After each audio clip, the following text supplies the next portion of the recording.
Em nosso batismo, Deus Nosso Senhor infunde em nossas almas as virtudes teologais da fé, da esperança e da caridade. A fé é este dom sobrenatural pelo qual nós acreditamos em Deus, em tudo aquilo que Ele nos revela. Nós devemos viver da fé, como nos diz a Escritura. O justo vive da fé. A fé não é exatamente a crença nos dogmas da Igreja. A fé é o dom pelo qual nós acreditamos em Deus. E porque acreditamos em Deus, acreditamos em tudo que Ele revelou à sua Santa Igreja. E a Igreja nos apresenta como revelação de Deus. Isso significa também que a fé não é simplesmente a crença na presença real de Nosso Senhor na Eucaristia, na virgindade perpétua de Nossa Senhora, no sacerdócio católico, etc. Como se fosse algo quantificável, e alguém pudesse ter 80% da fé porque acreditaria em 80% do dogma, 99,9% porque acredita em tudo menos num dogma. Não. A fé é o dom pelo qual nós acreditamos em Deus. E porque acreditamos em Deus, acreditamos naquilo que Ele nos revelou. Isso tem consequências práticas.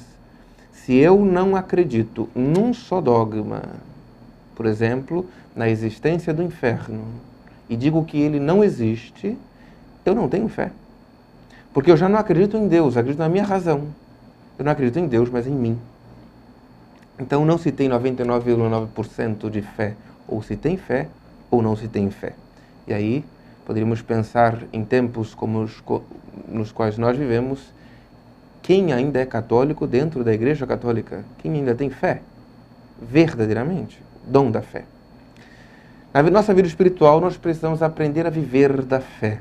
E queria trazer para nós aqui um texto de um livro chamado A Vida em Deus, escrita por um cartucho, que é também um pequeno, diríamos, um pequeno manual de vida espiritual intensamente vivido por uma alma santa.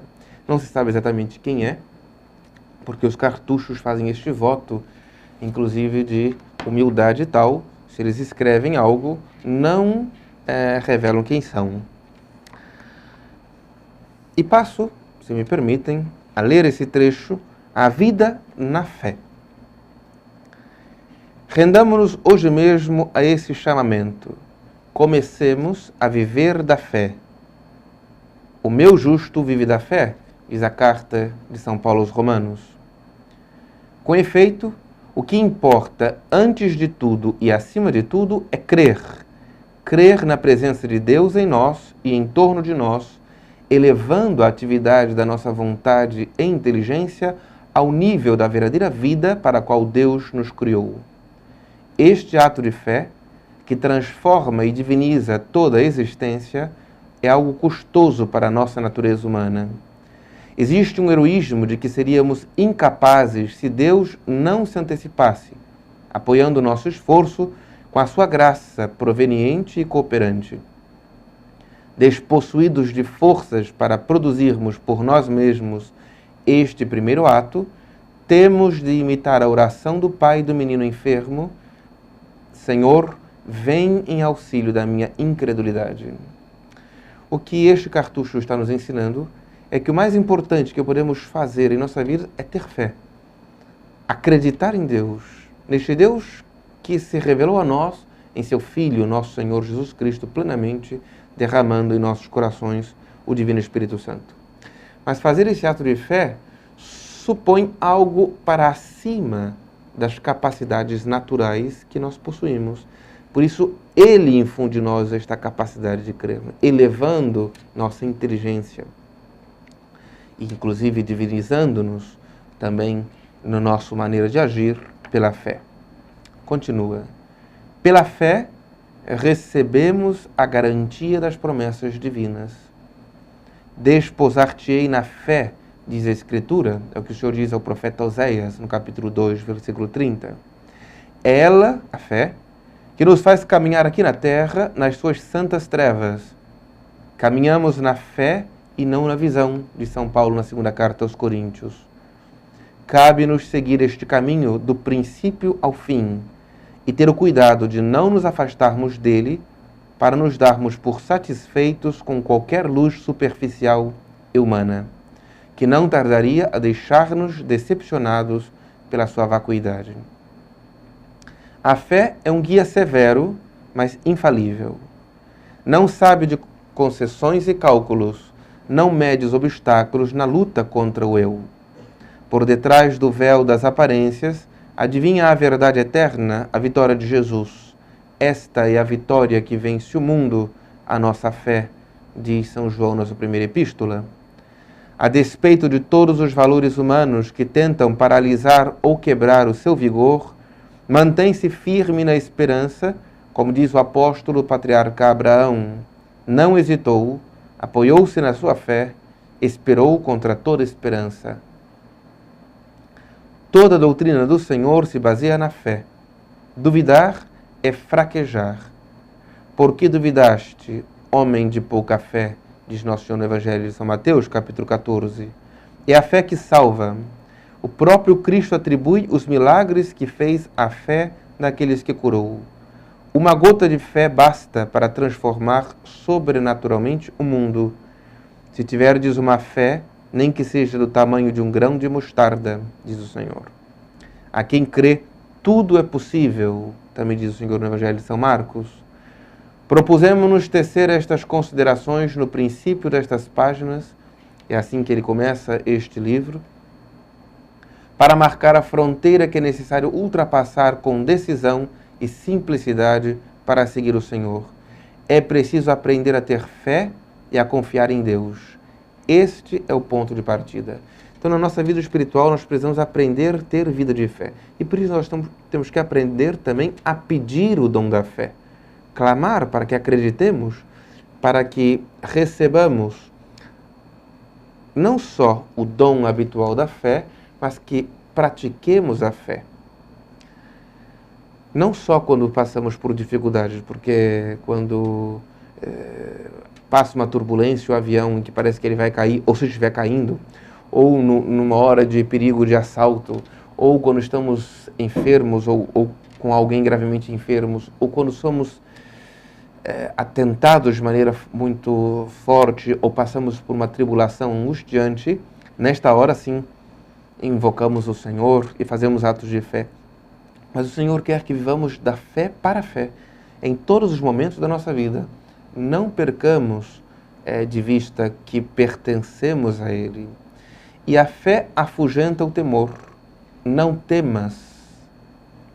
Tende fé, diz o Senhor naquele momento da tempestade no mar. Viver de fé e para a fé. Este é o ponto de partida. E continua. E quando a graça divina tiver consumado a sua ação em nós, a mesma fé do princípio alcançará a sua plenitude, inundará toda a nossa alma e, dando-lhe segurança sobrenatural, fará dela um templo de amor, segundo as palavras de Paulo. A fé opera pela caridade. E Cristo habitará pela fé nos nossos corações e far-nos-á conhecer o caminho, o infinito amor de Deus que excede toda a sabedoria. Alguns padres, comentando a parábola das virgens prudentes e das virgens nécias, dizem exatamente que o que era aquele óleo, o que era aquela lâmpada daquelas virgens? A lâmpada acesa era a fé, aquela chama era a fé, e o óleo que ardia era a caridade. Temos que estar vigilantes para o retorno do Senhor, numa fé que ilumina, mas ilumina pela caridade. É uma fé que opera pela caridade. É isso que o Senhor espera de nós. Ele nos deu no Santo Batismo a fé, a esperança e a caridade, mas Ele quer que nós vivamos, Ele quer que nós pratiquemos. Isto dependerá de nós. Nós precisamos fazer atos de fé, atos de esperança e atos de caridade. Sobre a esperança cristã, vamos seguir Santo Afonso, que nos diz: a esperança é uma virtude sobrenatural, pela qual, firmados nas promessas de Deus, esperamos confiadamente a salvação eterna e todas as graças que necessitamos para consegui-la. Qual é o objeto principal da esperança? O objeto principal da nossa esperança é a posse de Deus no céu. É isso que nós esperamos. A virtude infundida por Deus em nós é para que esperemos possuir Deus mesmo no céu.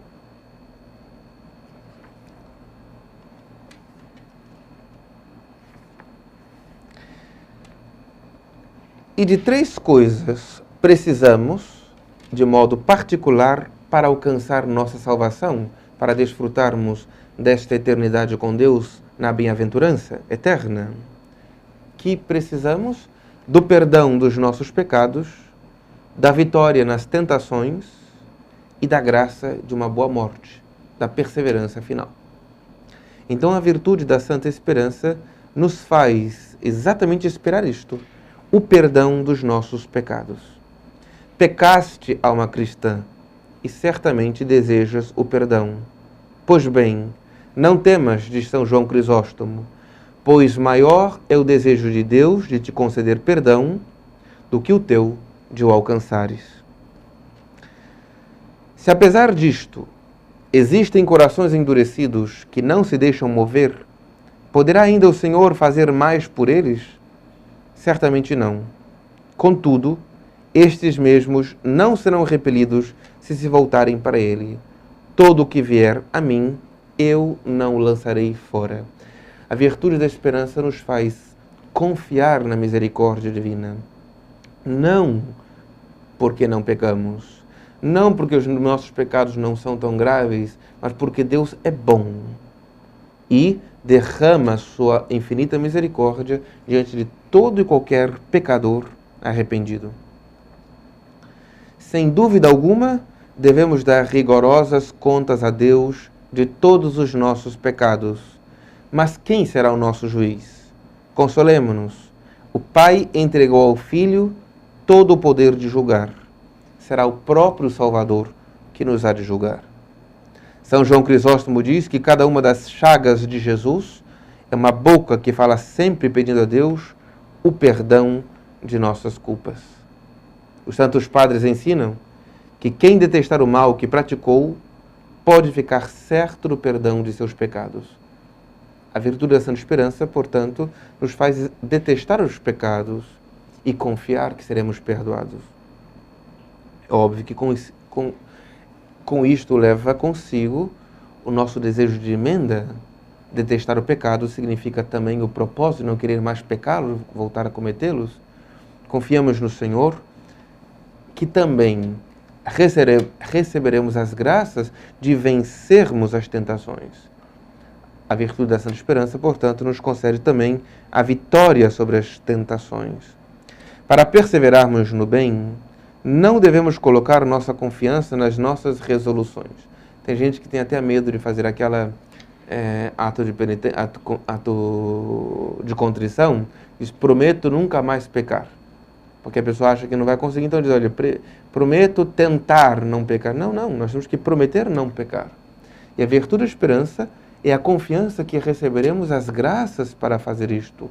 Não vamos evitar os pecados, não vamos vencer as tentações futuras pelas nossas próprias forças. Se acreditarmos em nossas próprias forças, veremos humilhados que cedemos facilmente. Se contarmos com nossas próprias forças, estaremos perdidos. Para nos conservarmos na graça, devemos pôr nossa confiança nos merecimentos de Jesus Cristo. Com sua assistência, perseveraremos até a morte, ainda que combatidos por todos os poderes terrestres e infernais. Sem dúvida alguma, seremos assaltados algumas vezes por tantas e tão fortes tentações que nossa queda nos parecerá inevitável. Guardemo-nos, porém, de perder então a coragem e de nos entregar ao desespero. Recorramos com toda a pressa a Jesus crucificado, que Ele impedirá a nossa queda. Não confiemos em nós diante das tentações, nem presentes nem as que possam ocorrer no futuro. Confiamos ao Senhor e busquemos a sua ajuda. Sentimos-nos oprimidos pela tristeza e afligidos pelas paixões. contudo, não desesperamos. Somos lançados num mar tempestuoso e não vamos ao fundo, porque o Senhor nos concede com sua graça a força de resistir a todos os nossos inimigos. Mas, ao mesmo tempo, o apóstolo nos exorta a que não nos esqueçamos que somos homens fracos e frágeis, que muito facilmente podemos perder de novo o tesouro da graça divina, que só poderemos conservar pela virtude divina e não pela nossa própria força. Nós, porém, possuímos esse tesouro em vaso de barro, para que a sublimidade seja da virtude de Deus e não de nós. Ainda que, conforme o sobredito, não possamos achar em nós a força necessária para evitar o pecado, mas exclusivamente na graça de Deus, devemos empregar todo o cuidado em nos tornarmos, por culpa própria, ainda mais fracos do que já somos. É verdade que só com a graça de Deus podemos vencer o pecado. Mas alguém poderia pensar, então eu não preciso fazer nada. Não. Nós temos que evitar que sejamos piores, evitar que sejamos mais fracos do que já somos. Certas faltas de que não fazemos conta podem ser a causa de Deus nos cegar a luz sobrenatural, tornando-nos assim o demônio mais forte contra nós. Já falamos aqui sobre o pecado, sobretudo os pecados veniais. Vamos cedendo tão facilmente, não vamos percebendo que assim nos tornamos mais fracos. E por que o demônio, às vezes, nos vence tanto? Porque ele já encontra a fraqueza em nós, as brechas em nossos corações, pelos quais nós vamos aumentando a fraqueza que já existe em nós. Santo Afonso enumera algumas dessas faltas, algumas dessas brechas que temos que aprender a observá-las e começar a fechar, a começar a sarar, para que recebamos mais luzes, ou seja, mais graças atuais, forças contra as nossas fraquezas, forças contra as tentações que sofremos. Tais faltas são o desejo de passar por sábio ou nobre aos olhos do mundo. Querer ser mais inteligente, querer parecer que sabemos de tudo, sabemos até de coisas espirituais, sempre queremos ser mestres espirituais dos outros. A vaidade no vestir, a busca de comodidades supérfluas, o costume de se dar por ofendido com qualquer palavra picante ou com uma simples falta de atenção, o desejo de agradar a todo mundo à custa do bem espiritual, a negligência das práticas de piedade por respeito humano, deixar de rezar porque deixar de fazer uma visita ao Santíssimo, deixar de rezar um terço porque está com certa vergonha de dizer que vai rezar, ou até mesmo convidar a pessoa para rezar consigo. As pequenas desobediências em casa, na vida espiritual, na vida religiosa, na vida acadêmica, de trabalho. Pequenas aversões contra alguém, pensa bem. Aquela pessoa que a gente não vai com a cara e a gente tem aquelas pequenas aversões internas ou mesmo com manifestações externas de comentários contra ela, de desdém. Pequenas murmurações, esse disse-me-disse. Pequenas mentiras ou caçoar de alguém. O tempo perdido em conversas ou curiosidades inúteis, estamos lá toda hora vendo se alguém mandou uma mensagem no WhatsApp, se o que tem de novo no Facebook. Em uma palavra, todo apego às coisas criadas, toda a satisfação do amor próprio podem oferecer ao nosso inimigo ocasião para nos precipitar no abismo. Estas faltas, cometidas com deliberação, ou seja, com advertência, com consentimento, entendendo que são faltas, ainda que pequenas, e brechas para o inimigo, nos roubarão, pelo menos, os socorros abundantes do Senhor, que nos preservam, sem dúvida alguma, da queda do pecado. Por que caímos quando vem a tentação? Se sabemos pela Escritura que ninguém é tentado acima de suas forças. parece que somos tentados acima de nossas forças, porque somos tentados e caímos. O que está acontecendo? Porque estamos deixando brechas e o inimigo está sendo mais forte do que nós. Ele está se aproveitando dessas coisinhas, aquilo que o povo diz, os pecadinhos de cada dia, para encontrarmos exatamente o caminho pelo qual ele nos puxará para baixo. Um terceiro ponto pelo qual nós, na vida de esperança, devemos esperar, é a esperança de uma boa morte. Grandes são as tribulações que nos esperam na nossa última hora. Só Jesus Cristo nos pode conceder a graça de suportá-las com paciência e proveito espiritual. Ao aproximar-se a morte, devemos temer mais que nunca os assaltos do inferno. Ele se esforçará tanto mais para nos perder, quanto mais perto nos vir de nosso último fim. Uma santa religiosa espanhola do século passado, Sor Josefa Menendez, uma grande mística, ela certa vez viu numa visão uma alma que estava a ponto de deixar este mundo, ia morrer, e viu como rodeavam-na muitos demônios. E ela viu uma voz, como se for um superior daqueles demônios todos, com uma ordem: que desesperem. Façam com que ela desespere. Se ela desesperar, será nossa. E Sor Josefa Menendez entendeu que Deus mostrava aquela cena para que ela rezasse e fizesse penitência, implorando a graça da perseverança final para aquela alma, para que não desesperasse. Entendeu também que o desespero na hora da morte é, sobretudo, uma grande tentação diabólica, para que a alma, olhando para a fealdade de seus pecados, desesperada, se perdesse e não confiasse na misericórdia divina. Mas quais são os motivos da nossa esperança? Podemos realmente esperar em Deus que Ele nos salvará? Que teremos nossos pecados perdoados? Que venceremos as tentações futuras?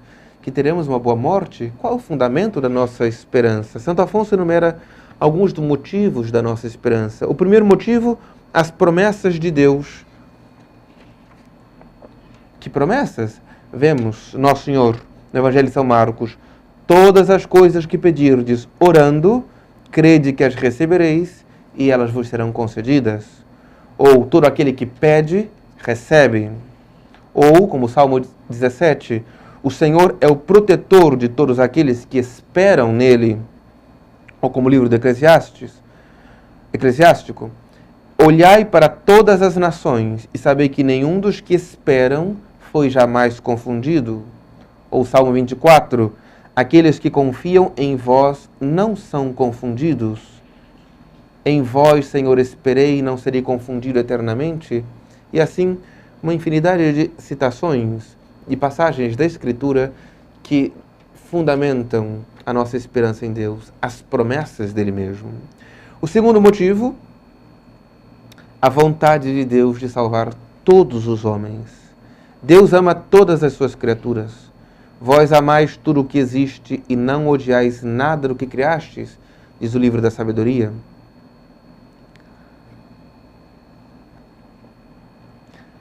Aristóteles diz que o amor se esforça em executar o que considera bem para a pessoa amada.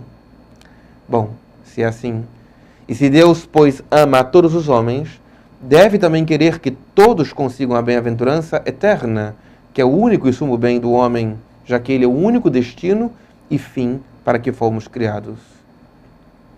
Agora, tendes por vosso fruto a santificação e por fim a vida eterna. Esta é a vontade de Deus, a vossa santificação, diz o apóstolo. O terceiro motivo, os merecimentos de Jesus Cristo. Olhando a paixão de Nosso Senhor, todo o seu sofrimento, seu sangue preciosíssimo derramado por nós pecadores, sua morte salvífica na cruz, não podemos duvidar de que Ele quer derramar sobre nós suas graças. Ainda que sejamos pecadores, Ele quer nos salvar. Ele quer nos levar à bem-aventurança eterna. O quarto motivo, diz Santo Afonso, a intercessão de nossa Mãe Maria Santíssima. Assim vemos também em tantas aparições de Nossa Senhora, nas quais ela demonstra seu amor misericordioso para a humanidade caída, a humanidade pecadora. E ela, como a Senhora das Dores, a Nossa Senhora da Piedade, intercede por nós. São Bernardo ensinava muito naquela oração: olha para Maria, invoca Maria. É belíssima esta oração de de São Bernardo. Como Maria cooperou para o renascimento espiritual dos fiéis por meio de seu amor, é vontade de Deus que ela, por meio de sua intercessão, concorra para que eles consigam a vida da graça neste mundo e a vida da glória no outro. Seguindo este princípio, São Bernardo nos admoesta a recorrermos sempre a esta Divina Mãe, visto que suas súplicas serão sempre atendidas. Diz São Bernardo: dirigi-vos a Maria, eu o digo sem temor, o Filho atenderá sem dúvida alguma a sua mãe. Ó meus filhos, ela é a escada da salvação para os pecadores, ela é a minha maior esperança, ela é o fundamento de toda a minha confiança. Continuando, Santo Afonso indica algumas propriedades da nossa esperança. A nossa esperança deve ser firme e certa. A nossa esperança deve apoiar-se unicamente em Deus. A nossa esperança deve ser operosa, ou seja, exatamente porque esperamos, agimos. Agimos de acordo com essa esperança. Deus opera tudo por meio de sua graça, mas exige também a nossa cooperação. Se essa cooperação, por menor que seja, faltar de nossa parte, Deus se retirará e nos tratará como servos inúteis, que para nada servem, senão para serem lançados às trevas exteriores e consumidos pelo fogo do inferno. Por isso, irmãos, diz São Pedro na sua segunda epístola, esforçai-vos de mais a mais em assegurar a vossa vocação e eleição pela prática de boas obras. Precisamos agir. Inclusive, a única heresia espiritual, vamos dizê-lo assim, condenada pela Igreja é exatamente o quietismo. O que diz o quietismo? É que a alma, ela não, guiada pelo Espírito Santo, ela não precisa fazer nada, porque ela é de tal maneira guiada pelo Espírito Santo que ele age nela sem que a alma faça nada. E, inclusive, aquilo que parece aos olhos dos outros pecados é virtude, porque é o Espírito que está agindo nela. O quietismo, inclusive, leva a degradações de todos os tipos, inclusive morais, porque a alma se considera de tal maneira guiada pelo Espírito Santo que pecará achando que aquilo é a ação do Espírito. Nós precisamos agir, fazer. A nossa esperança deve ser animada pela caridade. E quais são os efeitos da esperança? A esperança nos obtém tudo, diz Santo Afonso. A esperança vence tudo. A esperança conduz à perfeição. A esperança dulcifica tudo. Sabemos que a vida do cristão na terra é uma labuta diária. A vida espiritual, com todas as exigências, seja dos mandamentos da lei de Deus, seja da via da perfeição, pode parecer a alguém uma via triste, uma via pesada, esgotadora. Mas se é verdade que não podemos ir ao céu sem sofrimento nesta terra, sem entrarmos pela porta estreita, também é verdade que pela santa esperança tudo se torna doce. E é assim que nós invocamos também a Virgem Maria. Doce, ela é esperança nossa. Que a doce esperança nossa, a Virgem Maria, nos ajude a vivermos de fé, de esperança e caridade, esperando alcançarmos o reino dos céus. Amém.